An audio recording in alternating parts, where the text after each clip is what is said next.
Hello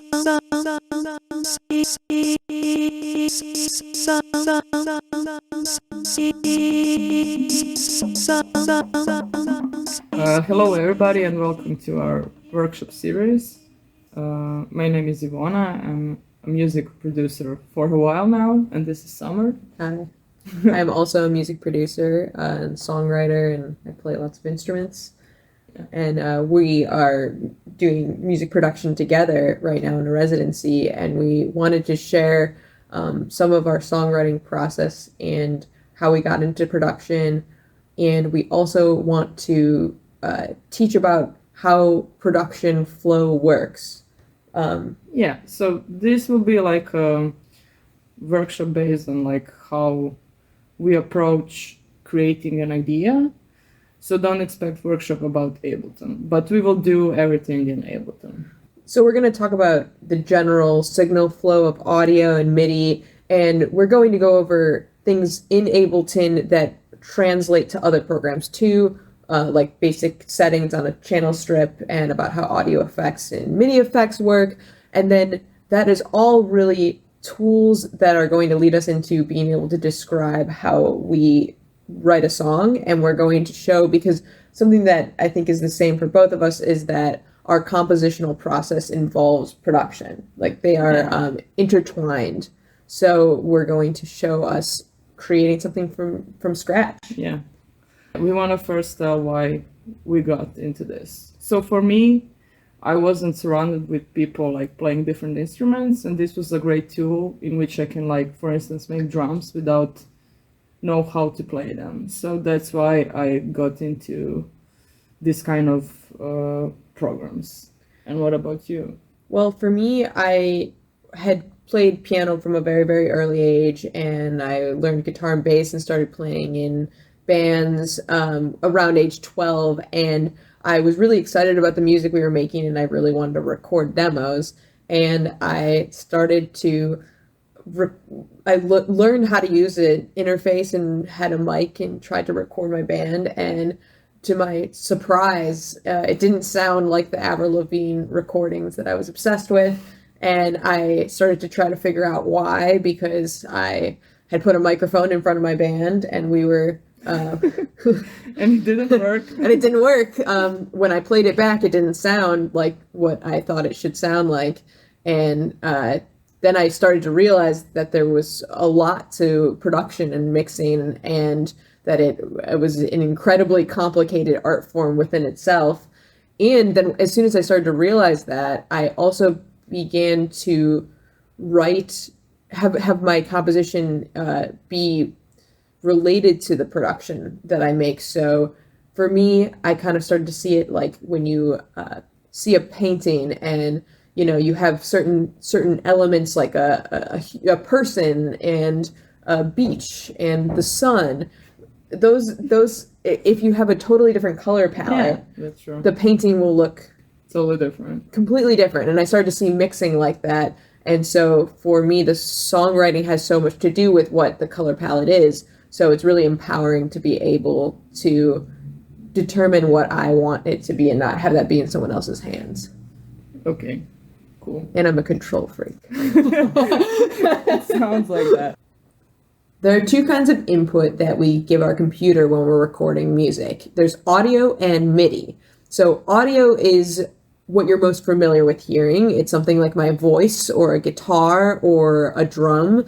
And it's basically just a continuous sound that we take a bunch of little discrete samples of and recreate it in a waveform in the computer, such as this. Yeah, it looks kind of like this, and this is one drum loop pattern that was previously recorded. And it sounds like this.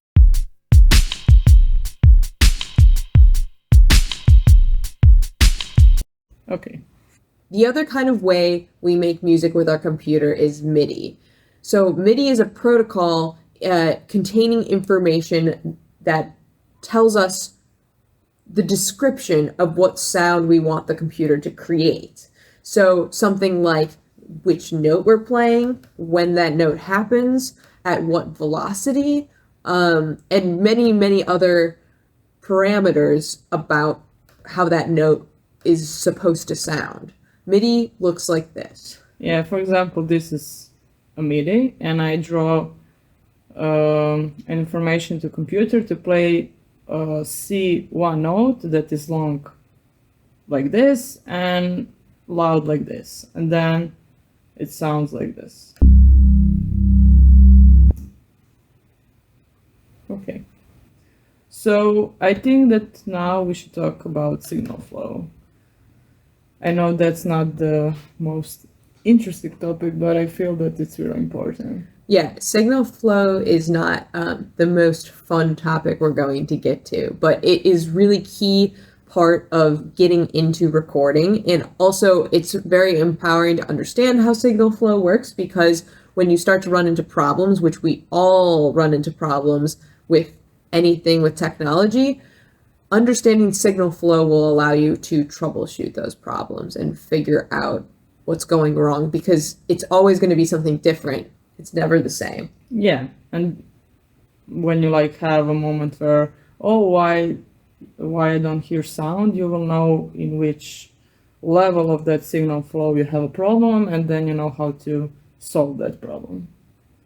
Okay, so will you draw a signal flow for us? I will.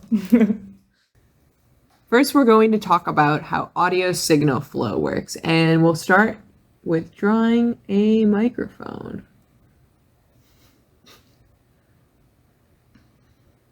Okay, and we'll start with the basic. You got some lips that are singing into it. Oh my God. I don't know why I didn't do visual arts also. This is, I was gonna have them hold it. Oh yeah. Now I'm just getting into it. Okay. Amazing. Is that a person? Yeah. Is that a nose? Yeah. Okay. These are eyes. Oh, okay. You see? Yeah, amazing. Okay. So that's where we start. Now, our cable that goes from our microphone to the audio interface is called an XLR. And you will recognize an XLR cable because it has 3 pins. Can we show them? Sure.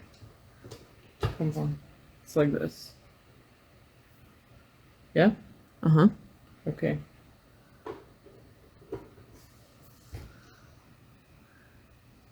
Okay.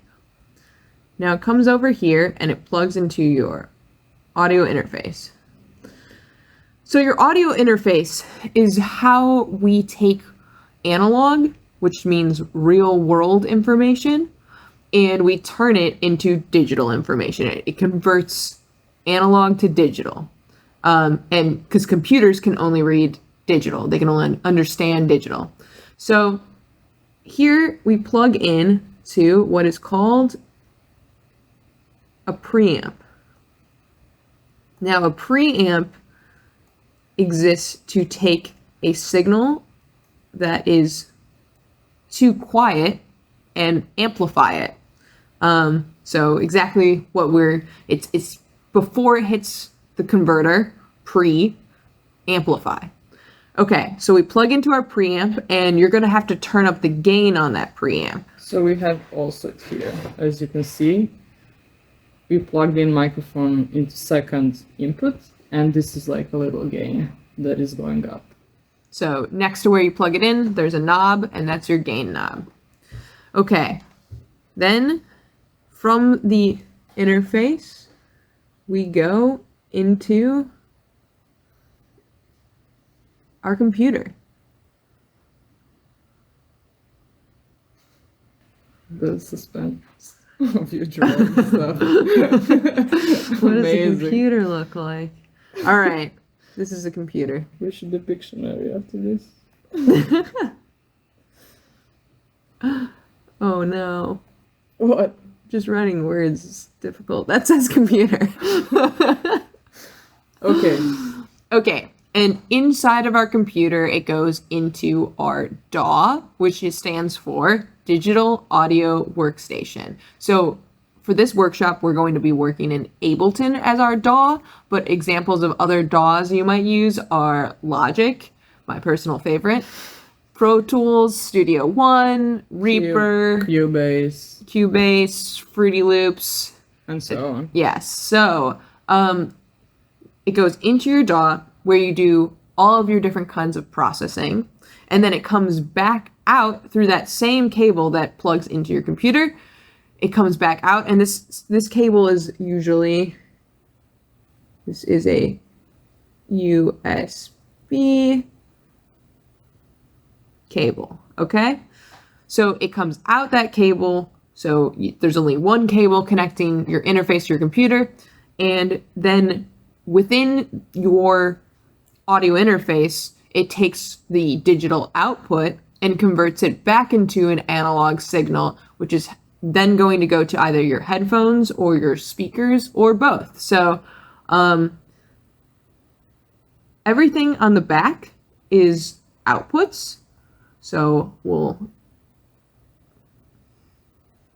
this is a speaker. And then everything on the front, except for your headphones, often are also on the front, and that's an output. But everything except for what's labeled headphones on the front is typically an input. Yeah. So now, as you can see here, we have two outputs that are going to our speakers. All right.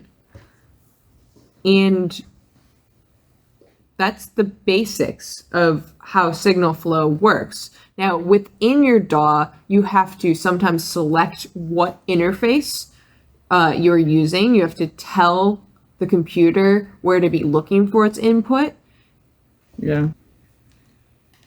So you want to select that audio interface that you're using, and you're doing that by going to Options, Preferences, then choosing Audio, and then going to driver tab, type ASIO, and then Audio Device Focusrite USB ASIO, which is my interface that we are choosing at the moment. But you will choose whatever the name of your interface is. Yeah. So now you're ready to record something or hear sound on your speakers. It's important to mention that also in the signal flow of audio, talked about specifically using an XLR cable, and that is the cable you'll be using with microphones, but you can also get audio information from a guitar or a bass with a 1/4-inch cable, or also known as instrument cable.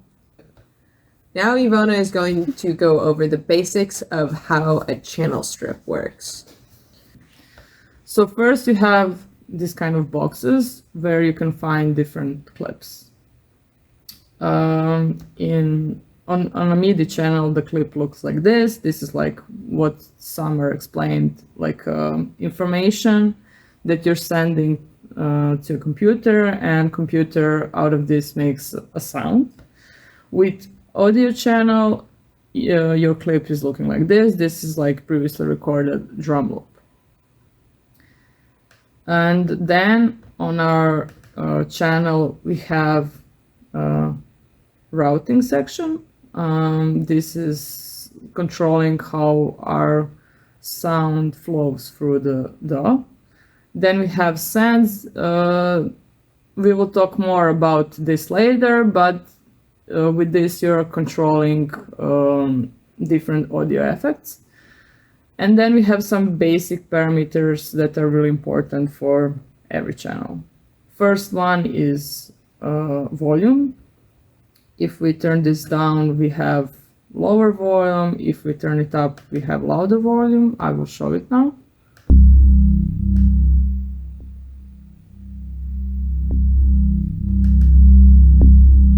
Okay. Then we have pan. With pan, we are controlling where in the space we hear the sound. So we can put it left or right or in the middle or somewhere in between.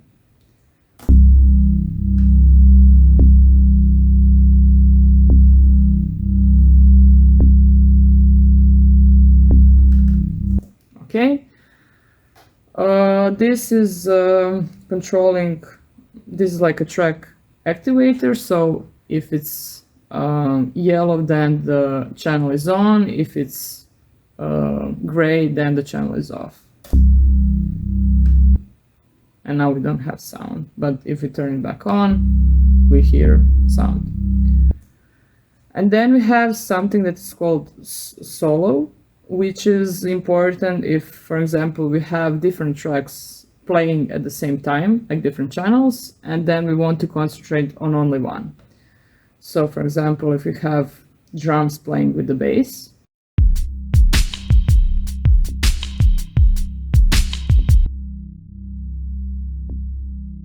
so when we press solo, we didn't hear drums anymore, we only heard the bass.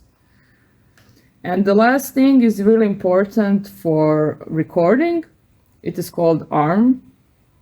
And it's also important if, for example, you want to play some of these instruments, you have to say to the computer, okay, I want to play the bass. So this is kind of letting the computer know what instrument you want to play. So if it's not armed and I press like keyboard, we don't hear any sound. When it's armed, the computer knows that we want bass. And also, like, if I want to record, the computer has to know which one of these channels I want to record. It's the same for audio. So if I want to, for example, record a voice, I have to arm an audio track, and then we can record a voice. We'll do that in a bit, and you will see how the whole thing works. Can you show how to add an audio or MIDI track? Yeah, of course. So it's really simple. You click. So this is for Windows. I think it's also for the Mac computer. We are doing this in Windows, as you can see. So all the commands that I will say are true for Windows, but I think the main difference is, like, when I say control, it's command on MacBook, yeah. But with like, how do you import new audio or MIDI? Right click on your mouse and then you say insert audio or insert MIDI, or control, as you can see, control T for insert audio track, or control shift T for MIDI track. So I assume it's command on MacBook. So let's put another audio track. Okay. So before we start to create anything, we want to talk about some kind of like a cube that I like to imagine before I start to do a song, which is kind of, for me, a space in which the song involves. And in that space, I know like what part of that space is already filled, so I don't want to put any new information there. On the other hand, I know what space is there free. So I know that, for example, if, I don't know, in some part of the song, I want to kind of pump it up, I will do that in that section. Yeah, basically, there are all these different roles that sometimes different people play, and sometimes the same person is all of them. So mixing, production, composer, arranger. Sometimes those are a bunch of different roles, but they all kind of have this interrelated core that is hearing what space there is for sounds to go fill. Yeah. So let's draw the magic cube.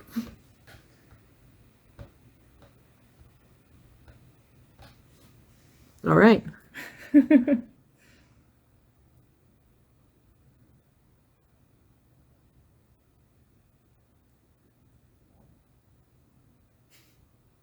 The suspense again. Oh. Just wait. Getting better as I go. Yeah, you're really getting better. Thank you. It's all about practice. Yeah. Okay. So why is this cube important? So from like down to up, we have frequencies, which is like the spectrum in which we hear sound. And some, like for instance, like kick and bass are low frequencies, hi-hats are high frequencies. And it's always important to think about which part of that space is already filled. So for example, I don't know, if you have already like kick and bass there and you're missing like something in the rhythm, you'll probably like put hi-hats or snare. You will not go and look for another kick, because then you will have muddy sound in the low spectrum. Yeah. Then we have from left to right, as we already talked about, we have pan, which is like organizing our song from left to right, as I already mentioned. So for example, if you have two guitars who are kind of in the same frequency range, you can separate them by putting one to the left and one to the right. And then also you don't have that muddy problem with the sound, like stuff is masking each other. You can hear both of those guitars. And then the last thing that we have in this cube is depth. I don't know how to pronounce that word. Depth. Thank you. And this is like, for instance, you probably like, you can hear that like in most songs, like vocal is up front and then you have like some keyboards or something way back. And this you can do with like, for instance, you have that great analogy when you're like coming to the club, how you can like feel that. Yeah, so depth is related to a lot of different things, but we have brain tricks that tell us where sounds are happening, distance between left and right, and also we hear some amount of EQ, which is how much high end is present, tells us if a sound is close or far. So when you're walking up to a club and you just hear boom, boom, boom, boom, boom, just hear that bass, we actually, you know that you're approaching the club because you're only hearing the low end. Whereas when you open the door and all of a sudden you hear, that's how your brain knows that you are no longer far from the source of that sound. Yeah. For example, in like music production, if you want to have a feeling that something is like more in the background, you can just like lose the high end, and then the sound will feel more in the background, for example. Yeah, so we do all these different tricks to make a mix feel full, to create space, and to make everything feel 3D like this cube. This amazing cube that you draw. Okay, so let's do some loops then. Okay, so that was all of the talking without creating. Now we're going to start making a song. Yeah. Are you excited? I'm so excited. I'm kind of nervous. You never know how this will turn out. That's sort of the magic of it, I agree. Did you know I was going to say magic? Yeah. I haven't said magic yet today. You say that a lot? It was due for a magic. Okay. So, amazing. So basically, well, first thing that we already did, when you start to make a song, you choose some kind of different sounds. So we already have chosen like our drum rack with some kind of sounds. We have chosen our bass. We have some percussions, pad sound, and we will at one moment record Summer's voice. Okay, so first I will do a bass. I will draw it with this pen because I'm feeling lazy. And I will use only white keys because I'm not educated for the black ones.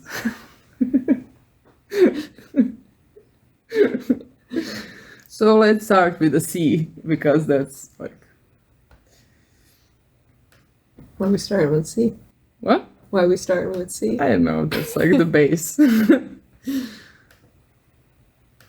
And sometimes, like, to experiment, I like to do it without a sound, so like to maybe break out of some rhythm that I mostly use, just like draw something and then hear how does it sound.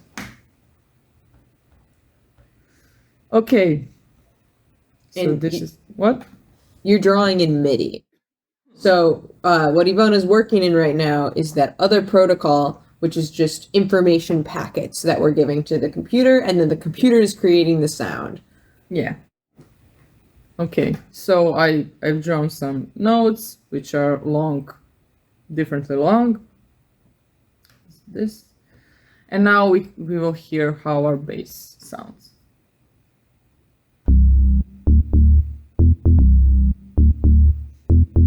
Do you like this?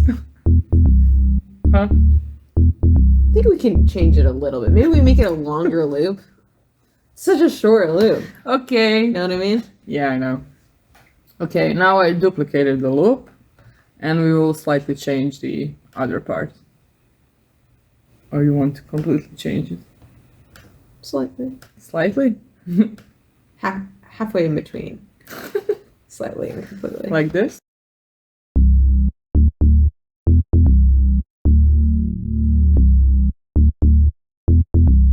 Yeah, so we've made it longer and have a little more variance. So now, to me, it sounds a little more interesting. Yeah, okay.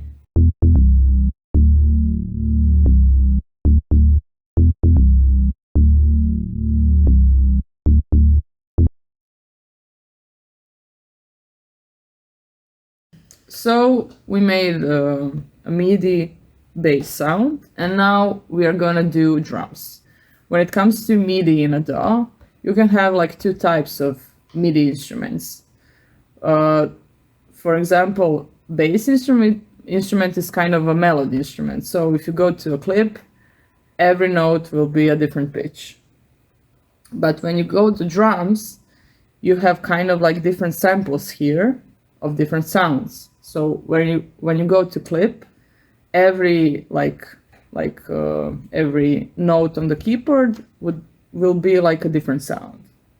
Okay, so we made our bass. Now we're gonna make a drum loop, and we will need kick definitely. That is like my main thing always. And I will like do the same with the bass. I will just like make some kind of loop, and then we will listen to it.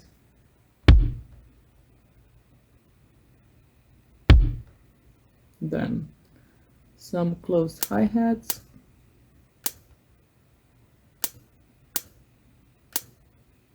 Then open hi-hats. And some clap.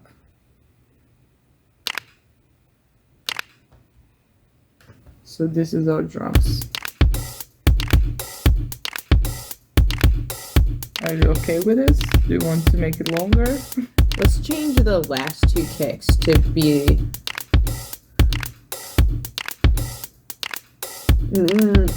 give me back the last one.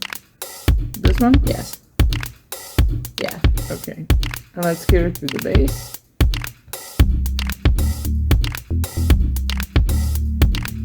Okay.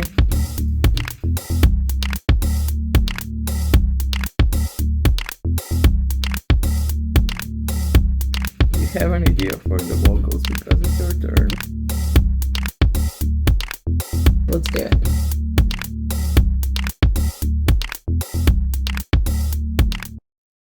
So when you're recording audio, you have to be careful because, like, we talked about these two different kinds of output you have from your interface. You can either be going to your speakers or to your headphones, or you can be sending to both. But while you're recording audio, you want to turn off the monitor send that's going to your speakers, so that you don't hear the track doubled into your microphone.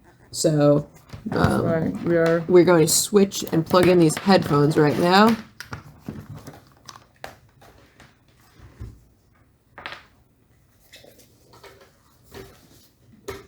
So on my interface, here is where I plug in the headphones. And on my interface, you do it here, like here. I have like two places for two headphones, and this is for monitoring what Summer mentioned. It's for like turning on and off the speaker volume. So we are turning off the speaker volume, we are turning on headphones volume. we have our microphone plugged in here, and now we're gonna record some voice. We have our preamp turned up on that microphone. Yeah, and we have our gain turned on the microphone. Okay. So the first step before we start recording is we need to arm the audio track in Ableton. Yeah. So we named our track Vox Main. We are arming our track, and we have to say the program from where the audio is coming. Yeah, so we have to tell it where to look for its input. Is it going there? On this interface, there are two options, input 1 and input 2. But on many interfaces, there could be 32 options or even more. So we're telling it to look for audio from this microphone in input 2 because that's where it's plugged into. Yeah. Okay. And now we are ready for recording. All right. And we're looping said recording. Yeah. Okay. Are you ready? No. Are you nervous? Yes. Okay. Then we are ready to record. Can you say something so I can do the gain? Say something. Say something. Just turn it, crank it. These are really low. Yeah, input but mics. I don't want for you Say to clip. something. Say. So I won't clip. Okay. So I won't. are we ready? Okay, so we're about to record some vocals to go over this, but I'm actually going to say before we start that maybe we could change the key of the bass because I think it's not exactly in my vocal range. Okay. So we're going to do that by selecting all of the notes and then transposing them by dragging them up or down. So You want to go? let's try going down 3 half steps. Like this? Actually, let's go up because now it's a little too low for me to hear.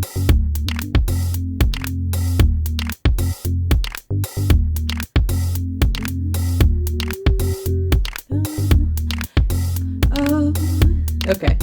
You Sure. ready? Yeah.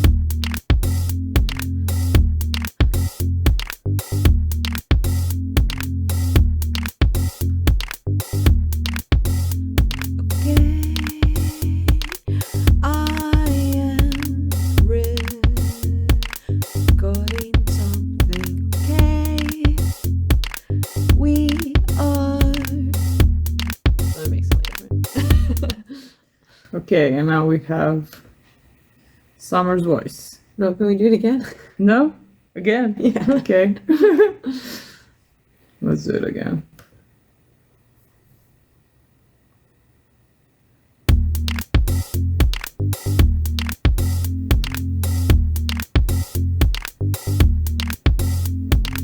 Trying something. Trying something. Amazing. Can I make something better? No. Sure. Let's chop this. So, Summer recorded some vocals, but you are not quite satisfied with it. That doesn't mean we're gonna totally throw them in the trash just yet. We're gonna see if there's something cool we can make out of them by resampling them and chopping them. Yeah, let's do that. So I will take something that is called Simpler from Ableton and just drag it here to open a new channel. No, it's what you because we don't need it now. And then I will take this vocal and drag the audio to Simpler. And now we have our vocal here. I will just normalize it to make it louder. And we could do something that is called slicing, which means that we will slice this vocal and like turn it again to a MIDI and like use it for some kind of like new rhythm, for example. So you just watched us record audio.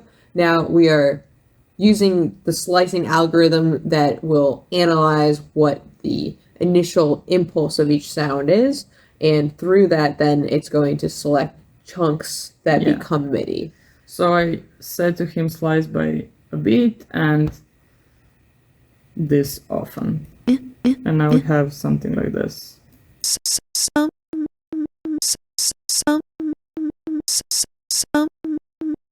Okay, let's do something like that.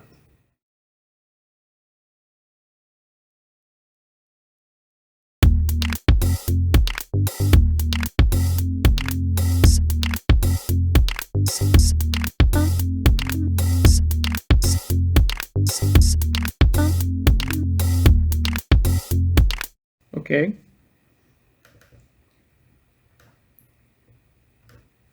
Let's hear it. I will just make it more like a smaller loop.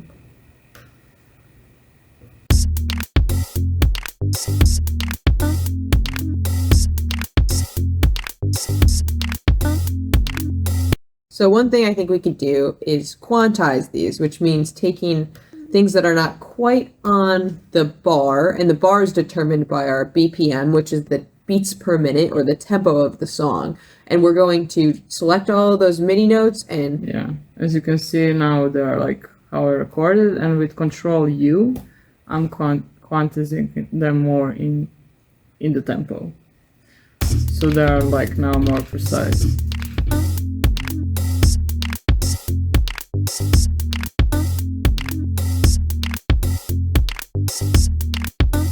Cool. So I think we can make this an even more exciting sound by maybe adding some other, like adding more subdivision. Yeah. So more notes that will draw in, because it's a little bit hard to play on the computer. Let's find them. Ooh. That's cool. Yeah. Like this. Mm-hmm.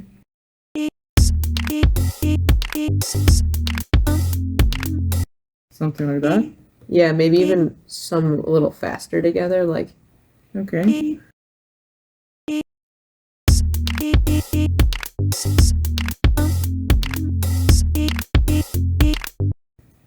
Something like that. Yeah. What do we have here? Let's do. Okay. All right. Throw that in. I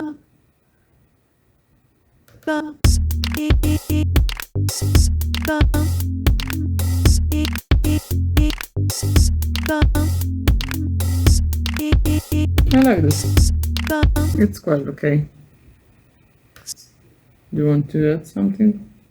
I think this is the start to our beat, and we're going to take this very, very simple sounding thing and transform it into something more complex in the next section by adding some more vocals, some harmonies, a lead synth, and some pads. And then we are going to, in the last session, figure out how to arrange all of that into a song. Yes. So this is that for our first session, and see you on our next session. Yay! Yay. Do you want me to just summarize? Yeah, when please. Okay. You say hello. You're a fluent English speaker. Barely. Some days it doesn't feel like. Okay, let's start again. Hello everybody, and welcome to our workshop series. We're going to... Sorry, do it one more time. Should we introduce ourselves first? I think that's more. Hello everybody, welcome to our workshop series. My name is Ivona, and I'm what I am, and I am what I am. Okay, you want me to start it? I feel that I can say hello part. Okay, this will take a long time. I feel. Okay.